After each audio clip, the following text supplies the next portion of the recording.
Welcome yet again to Tour Front. My name is Jay. Chuck, Mario Balotelli is back in the Italian fold. Mancini brought him back, seemingly with an idea for a push towards the World Cup. I know Mario Balotelli is one of your favorite players of all time.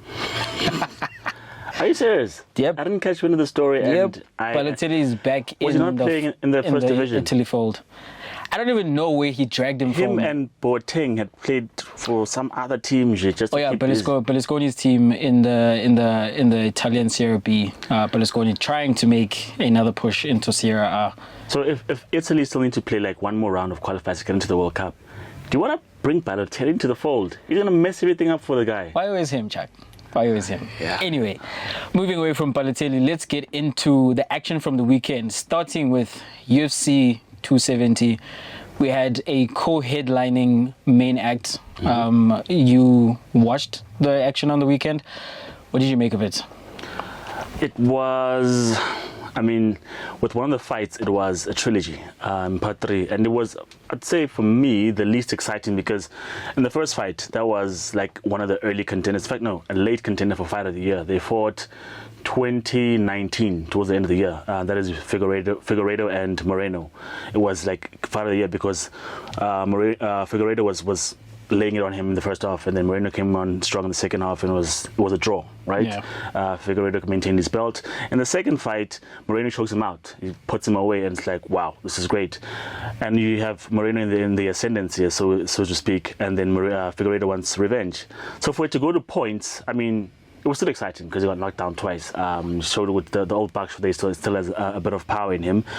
But in terms of what was done before, not that exciting. But that's how the fight game goes. Sometimes you predict that it's going to be fireworks and it doesn't happen sometimes.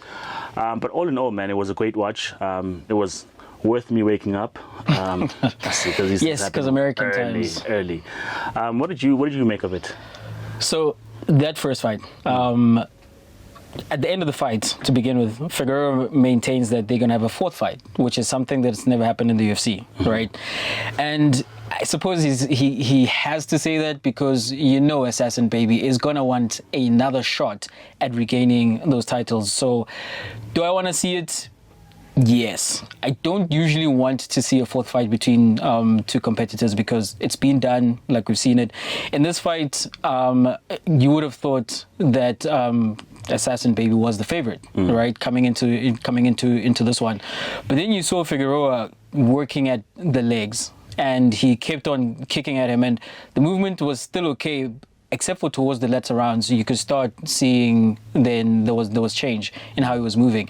And you then also heard from the corner of Figueroa that he should not just go in for the kill because you could see him. You could see he could see that his prey was hurt, it was wounded, and he could smell blood in the waters, and he wanted to go in for that kill. And the thing about Figueroa is you want to respect his power. Yeah. And that's his main calling card. And you saw that in the third round. He put his opponent down on the mat and he shook him, and again, I think in the fourth, if not the fifth. And at that point, you think to yourself that he's probably got this in the bag. And that fifth round was exciting. The last 10 seconds, those guys were just slugging at each other, just going at it. And that's what you want to see. So it was satisfactory. And then in terms of Gane versus Ngannou, that was shock. The shock of the world. Because when coming into this fight, Francis is the most dangerous man in the world. That's how he's built. And the reason for that is because he then has lightning in his fist. As the commentators were describing it, that when he touches you, it feels as if lightning is coursing through your body, right? Mm-hmm. And this was the expectation. And when he goes up against Gane, who is a heavyweight but who's fleet-footed, he's light on his feet and he's more technical in his fighting, you're thinking to yourself that, okay, this might be the point where the train stops with Francis. And because if he can't land one of those power shots, then the question is, what then does he have? And boy, did the champion answer. What he showed us that suddenly he's a wrestler. He's got Usman in his corner, who is famed for his wrestling. And I wondered to myself that was that part of what transpired that we saw on the weekend? That was it part of inspiration from his Nigerian counterpart? But whatever the case may be, I loved what I saw from Francis, because you know, the later the fight goes into the latter rounds, he's not going to hurt you as much, because when he tires, when he gets a little more fatigued, the power is not quite what it is, which is what we saw in Mike Tyson's career as well, was knocking guys out in the first 3 rounds. The latter you go into the fight with an opponent like that, the better you feel about coming in as well. And that's what Gane would have thought. That would have been the game plan, and he did it. You know, he maintained distance from those fists, but then Francis takes him down with a power move. He slams him onto the mat. First time it's happened. Picking him up like he's a lightweight or something. Dude, the power that came through there. That was quick hands. Were you shocked? Were you surprised? Were you shocked? Or did you anticipate that we might see something different from Francis? I was actually surprised. I've not seen Francis wrestle anyone. I've seen like maybe 5 fights prior. I've not seen him wrestle anyone. Yeah. And it is true that if he does not knock you out within the first 2 rounds, you see him huffing and puffing, and he's really out on his feet. So, but the thing about these fights, Jay, that was interesting as well. And I think for me, I don't know about a 4th fight between Figuerado and Moreno, because I felt they happened all too quick. I think the first fight was in late 2019, beginning of 2022, and they've had 3 fights already. I mean, I feel it's a bit too soon, but it's the storylines that push these fights, because what you have with crossing over to Ngannou and Gane is that Francis's former coach is the one who's training Gane right now, and that they had a partnership before, they're falling out, but before then there's this footage of Gane and Ngannou's sparring, and in that footage that was released by Gane's camp, apparently Ngannou would tell you that it was doctored, or they chose specific parts to show to you. Gane was touching Ngannou all up, like elbows, kicks, all these things. He was doing whatever he wanted to Ngannou. To the champ, yeah. But the champ was saying there's some part of the footage that they're not showing you where I knocked the guy out, you know. And so there's a developing story. There's beef between the coaches. There's last year in one of the fights, one of the fighters from Ngannou's previous camp had just fought, and you had Gane there, the coach there, congratulating the guy there, and I think it was set up. I don't know, but here comes Francis Ngannou in the hallway, and all of a sudden here these guys are with the coach and stuff like that, and just walks past them, does not greet anyone, does not mention anyone, and they're like, oh, do we have beef with this guy all of a sudden, you know what I mean? And then from there's a developing storyline, but the 2 guys were cordial, and they were just there for the fight. But then, Jay, with all of that happening, right, Ngannou got $600K from the fight, which I think is a hefty sum. I think it's $600,000 from a 25 minutes of work is a good sum, yes. From someone who usually gets it done within 5 minutes. Yeah. You know what I mean? That's his rate, 600,000 per 5 minutes kind of thing. He believes that's not enough for him as a fighter. And so the question is, Jay, how much would you say is a fair price for your health? Because when you look at the guys who were fighting for the belt, Moreno got about in the region of 150K, Figuerado got about 200K, Cyril Gane got about 500K. But in contrast, Jay, you and I well know that Jake Paul is making money on the flip side. $40 million last year. And he's in the sport of boxing, of which people don't take him seriously, but he's made that kind of money. And so with the story developing and how things are going now, Ngannou wants to renegotiate his contract to get more money out of the fights. And 2, he would like the opportunity to be able to fight Tyson Fury, because Fury has been baiting him on Twitter saying, dude, come make some real money over here. And the reason why we are here with this story is that it might seem that the UFC might lose their champion, because this is his last fight under his contract, and because he's the champion, I think it runs all the way till the end of the year, and he can choose not to fight between now and the end of the year, because his fight is done, but the length of the contract is until the end of the year, and he could walk away from the UFC. And that's all because of a pay dispute, and rather because he doesn't quite feel valued as an asset for the UFC. Yeah. So, Jay, let me just give you a breakdown in terms of how much money is actually in the UFC, so that we can answer the question, how much money, or rather, what's fair for your health, right? So, as a base salary, what you get in the UFC is 20K per fight, right? Mm-hmm. Win, lose, or draw for appearing and being part of the contest, you get 20K for the fight. Where you get your incentives or where you can add up to that money is if you win either performance of the night or fight of the night. That's when you get a prize money of 50K, so that you can walk away with about at least 70 if you get one of those, right? So now base K is 20K, right? But if your name becomes bigger or you're more popular or you start going on a winning run, then you can renegotiate. You're somewhat of a free agent. So you can come in when you're getting 20K per fight, and after having maybe have a couple of fights of the night performances, knocking people out, and your name gains traction, you can negotiate to maybe 50, 100K per fight. And that's when you get your fight bonus, right? But since then, Jay, people like Ngannou are looking at the fact that he's got a contract where he's earning 600K per fight. McGregor earns easily 3 million per fight. That was his first fight against Khabib. 3 million, right? But because Conor is that famous, he gets a share of the pay-per-view money as well. So in the end, after getting that 3 million, that pales in comparison to what he walked away with at the end of the night. He got close to 50 million for fighting. Now, Ngannou's not even touching the 1 million rand mark. John Jones was complaining as well. I mean, I think a year ago, he was getting about 2 point something a fight, and he's still complaining, right? And there are fighters who are getting as little as 20K per fight. And then the contrast is Jake Paul made 40 million. What would you say is fair, Jay, for your health? What is fair in any market, Chuck, is whatever someone is willing to pay you. Because at the end of the day, with the UFC, right, what is happening with the UFC, which you can circumvent with boxing, is that the UFC is a company. These guys, with the contracts that they have with the UFC, they're employees. And this is the rate. This is the going rate for you coming in and doing the work for which you have been contracted to do, and they sign onto those contracts knowing that the UFC are also a monopoly. There isn't another MMA company at that level that which you can then say, I'm going to go negotiate with these guys.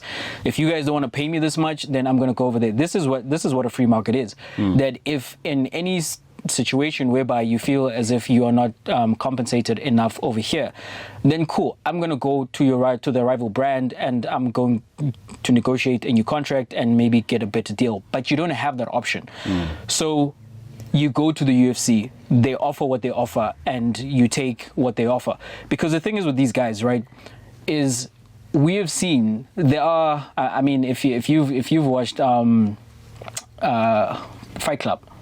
Fight Club is a movie based on things that happen in real life. We've seen videos on YouTube, guys fighting in backyards somewhere, and they've got these underground organizations where you guys just want to pull up and beat each other up, and they would be willing to do it for whatever it is that is the prize money in that situation. So when you then, let's say it's $3,000 at the high end of those underground organizations, then when you get into the UFC and you offer 20K, that's immediately 7-10 times more than what you were getting. The problem comes when you are contrasting it to boxing, right? So when you if I am an MMA fighter and I'm looking at what Jake Paul is making, obviously I'm jealous of that. But what Jake Paul is doing, he's just building on what we've already seen Mayweather do. Because when you are managed by an organization as well, there is a cap as to how much you can make, because they are going to give you a certain percentage, or they're going to pay you whatever prize money they deem is worth you getting for a particular night. Whereas Mayweather recognized that I want to cut out the middleman. There is money in boxing. I want to be the guy who gets the pay-per-view money. I want to be the guy who gets the ticket money as well. So do away with all these people. Build the money team, and I'm not only the face of this company, I'm also the boss of this company. And what Mayweather did, whereas, for example, in the past, you may have someone like Mike Tyson who is box office because he's electric. Any given moment, he's going to knock a guy out. Mayweather was not that guy. He is the savant of boxing. Like, the defensive brilliance that he put on display is what got him to an unbeaten record. And it's not a style which you would associate with being exciting, but the thing is, the way that Mayweather marketed himself and marketed those fights, there was intrigue. He also then became the guy who you wanted to see someone come in and beat him up I was about to say that, Jay, he's got a big villain. mouth. He became the villain, and he's got the unbeaten record that you want to see someone eventually do it. Yeah.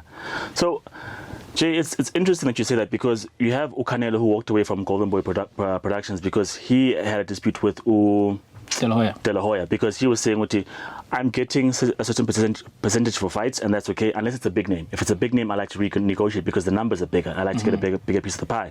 And I think along the way, some of that broke down, and now he's a free agent himself. But what people don't quite understand about what's happening with the UFC, Jay, is that Dana White uses a lot of that money, not in comparison to what he gets, some of the money, not a lot, to actually take care of the fighters. Because if you were to break your leg during competition or whatever, UFC pays. There's nothing from your pocket. You're insured. If you're doing COVID tests or COVID treatment, UFC pays. That's why they were one of the first organizations to get back into sports, because they were pushing the envelope in terms of what is safe, what can we host, what can we do. I'm going to cut in there and say what that is. Those incentives are exactly what he would have the fighters believe is in their best interest, so that they can continue on with him. This is the playbook of every company. True. That, well, if you remain here, this is what we do over here. This is how we take care of you. And it's like, okay, that's cool and all, but give me my money, I'll take care of myself. You don't have to do this for me. If I don't know how to do it myself, I can hire someone who can do this for me. What you point out with the performance bonuses, fight of the night or performance of the night, those are things that are built into, I mean, how many fights are on that card in any given night? But only one guy, 3 guys. Like, if within a fight, those 2 guys are going to get that amount. And if you are the performer of the night, there's been like, 10, 12, 14 guys who've been fighting that particular night, but only one of them is going to get that bonus. All these other matches, people were watching those matches as well. It's built into, they paid to watch those matches as well. But you are now, it's a rat race now. So now you are competing against these other guys for that last piece of the pie. That, man, if I win and I am also then the performer of the night, I'm going to get this much. When you consider, for example, what Conor did, right? And this is why I say it's whatever is on offer that you can be paid. If you are able to do like Conor, cross over into boxing, make a fight with Mayweather, the biggest star in boxing, where you walk away with 100 million, something you would have had to fight your whole entire life and maybe not even touched in the UFC. He did that himself. So that's why he's then able to come back to the UFC and he's able to negotiate pay-per-view money. It reminds me actually of something Robert Downey Jr. with the MCU. He was the first of the MCU, right, before it blew up. And then in later movies, he was negotiating that, okay, you can pay me a base salary, which is not upper echelons of what the best actors are paid. But let us look at the gross. Give me a portion of the gross. And he can negotiate that because at that point, he has become the face of the MCU. He knows that he's carrying that franchise somewhat. They can't just replace him with someone else and it's business as usual. Conor knows this as well, that if Conor McGregor is in the lineup, everyone wants to watch. Even the guy who doesn't want to wake up